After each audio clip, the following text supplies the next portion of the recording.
回はなかなか落ちない体についた余計な脂肪を落とす方法を教えたいと思います。とにかく脂肪を落としたいって思って頑張ってストレッチ、筋トレ、有酸素をしてる方多いと思います。ちなみに全く間違ってないです。日頃ね頑張って運動をしてる皆さん本当に素晴らしいです。ただですね、体を動かすのもすごく重要なんですけれど、やっぱりね効率のいい体脂肪の落とし方っていうのがあって、今回はねその辺をちょっと、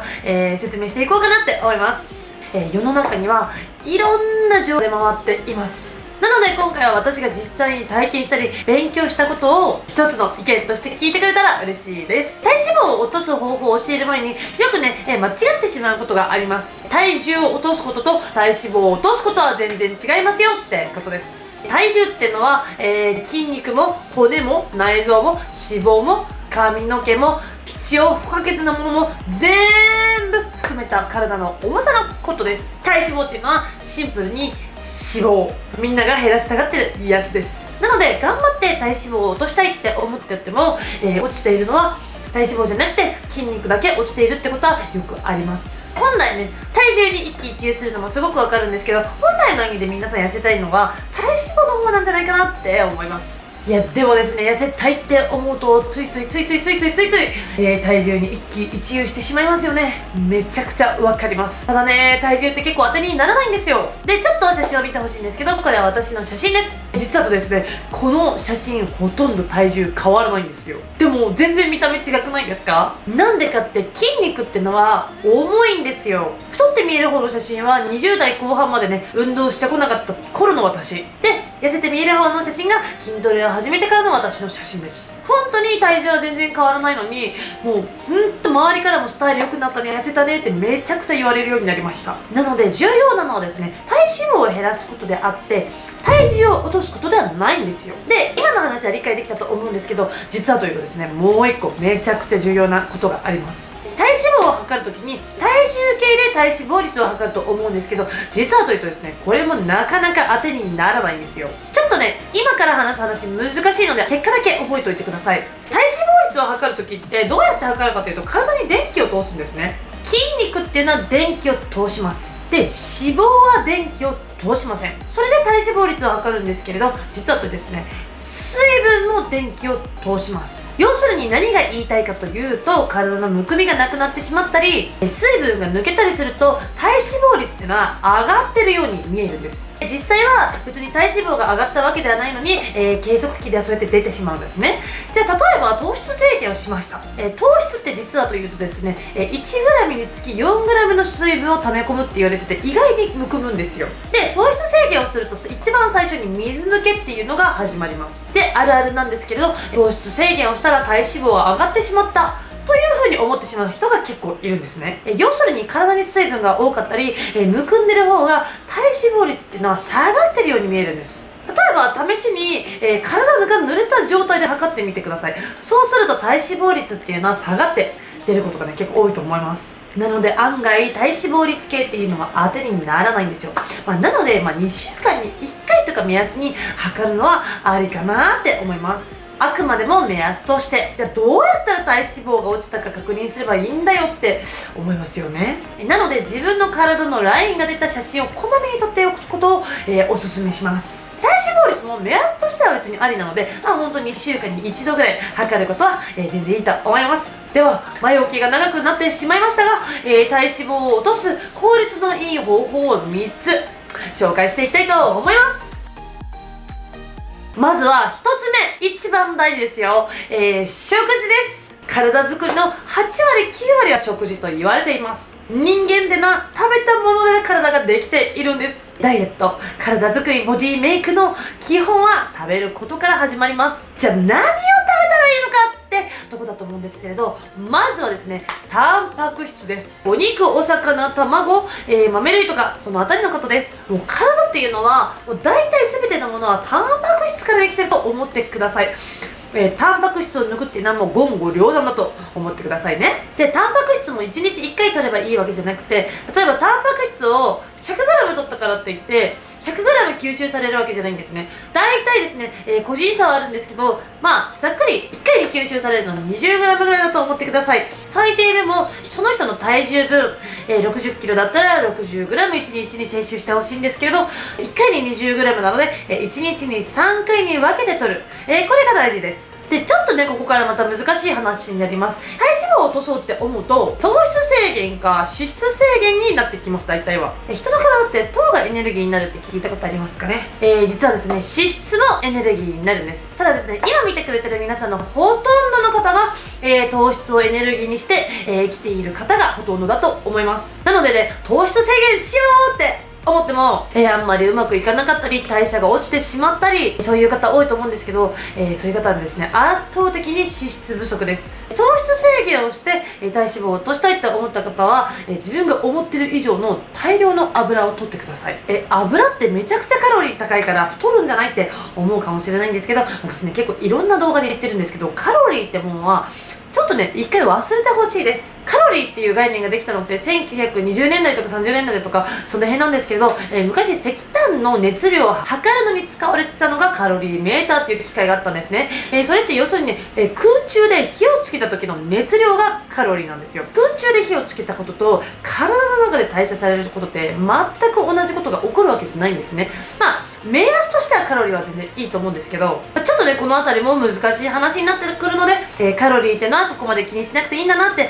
思っといてください。どっちかというと、PFC とかその辺の方が大事ですね。で、脂質制限に関してです。糖質を適度に取りながら脂質をカットする方法だと思うんですけど、確かに痩せるとは思うんですよ。ただね、今回私は大きな声で言いたいのは、良質な脂質ならたくさん取った方がいいですよっていうことをね、伝えたいです。なんでかっていうとですね、体の細胞、ホルモンっていうのは全部油で覆われてるんですよ。体全部ですよ。特にですね、女性で脂質制限をがっつりしてしまうとホルモンバランスもそうですし、肌に張りがなくなってしまったり、本当にね、あんまりいいことないんですよね。私の周りでですね、良質な油を大量に取ってる人は大体肌が綺麗です。実はというとですね、体脂肪が増える仕組みっていうのはインスリンっていうのが関係してきます。ただね、この辺りもちょっと難しいのであんまり理解はしなくても大丈夫なんですけど、タンパク質、脂質、糖質、全てこれを単体で取った時に唯一インスリンが出ないものがあります。それは実は脂質なんです。要するに脂質だけだったら太らないってことなんですね。意外じゃないですか。ただ一番インスリンが出るのは糖質と脂質の組み合わせです。だからたまに、油って太らないのはじゃあ唐揚げとかラーメン食べてもいいのって聞かれるんですけど、それは脂質と糖質の組み合わせなので一番太ります。なのでですね、体脂肪を落としながら、代謝は落とさずにダイエットをしていくなら思う存分脂質は取ってくださいね。もちろん良質な油です。ただ脂質を大量に取る場合は糖質は控えめにお願いします。で、脂質制限もする場合は脂質を制限しすぎないことをポイントにしてほしいです。で、糖質もエネルギーとして使い切れるぐらいの量を摂取する、それが一番いいと思います。で、一番良くないのは何も食べないダイエットです。野菜だけ食べるとか無理なダイエット、そういうね、無理な食事制限は一番やらないでください。体脂肪を落とす大事な2つ目は睡眠です。寝てるだけで体脂肪減るってありえるのって思いますよね。超大事なんですよ、睡眠って。寝ている時って成長ホルモンっていうのが出て、細胞だったり筋肉の修復をしてくれて、で結果代謝もアップするんですけど、睡眠不足になってしまうと成長ホルモンの分泌がどんどん減ってきて、睡眠中の新陳代謝が、うまくいかなくて基礎代謝量が減ってしまうんです。しかもね、寝ている時って満腹ホルモンって言われているレプチンが分泌されるんですけど、睡眠時間が短くなってしまうと、食欲ホルモンって言われているグレリンが優位になってしまうんです。で、寝不足になってしまうと、体のパフォーマンスも良くない状態になってしまうので、翌日の、総活動量も減ってしまって全然いいことないんです。なので痩せて体脂肪を落としたかったらしっかり睡眠をとりましょう。では3つ目です。3つ目はですね、運動することです。ストレッチ、筋トレいろいろありますよね。何が一番大事かって言われるととっても難しいんですけれど、例えば筋トレです。シンプルに体の筋肉量が上がると体の代謝が良くなるのはなんとなくわかりますか？なのでですね、筋肉を増やすと、体脂肪は、効率よく減らすことができます。そしてストレッチ、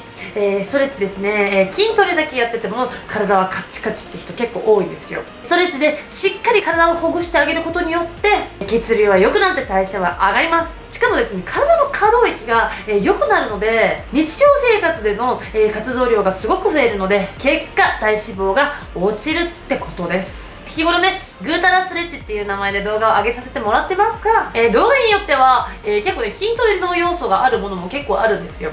まあね、完全ストレッチだけのものもあるんですけれど、いろいろね、おすすめあるので、ストレッチだったり筋トレの動画、概要欄に貼っておくので、ぜひね、そちらやってみてください。はい、ではおさらいです。第1に食事を見直す。第2に睡眠をしっかりとる。第3に、しっかり運動する。要するにですね、健康的な生活をしましょうっていうことなんですね。まあ分かっててもなかなかできないのは私も超自分に甘い性格なのですごくわかるんですけれど、まあね、でも知らないよりはね、知って、ちょっとね、あ、そうなんだって思うことってすごく大事だと思います。あとですね、日頃、コメントとかいただいて、ちょっとね、思うことがあります。美意識が高いので本当に素晴らしいんですけれど、体脂肪を落としすぎるのも良くないんです。自分に対してストイックなのは本当に素晴らしくて、私もね、その爪の赤を煎じて飲ませていただきたいぐらいなんですけれど、でもですね、美を追求するがあまり、健康を害してしまうのは私はちょっとやっぱ辛いなって思うんですね。じゃあ、そもそも体脂肪率ってどれぐらいだったら高いの低いのって思うと思うんですけどね、女性だったら 20%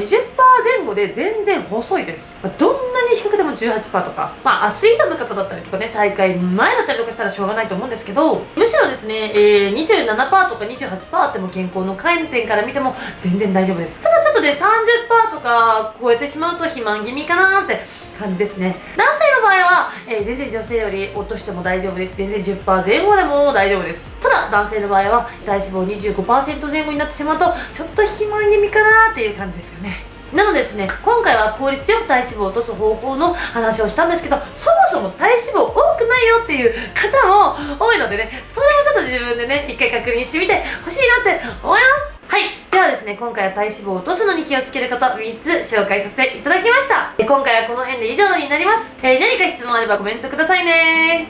少しでもこの動画が役に立ったよって方はチャンネル登録、高評価よろしくお願いします。またねー。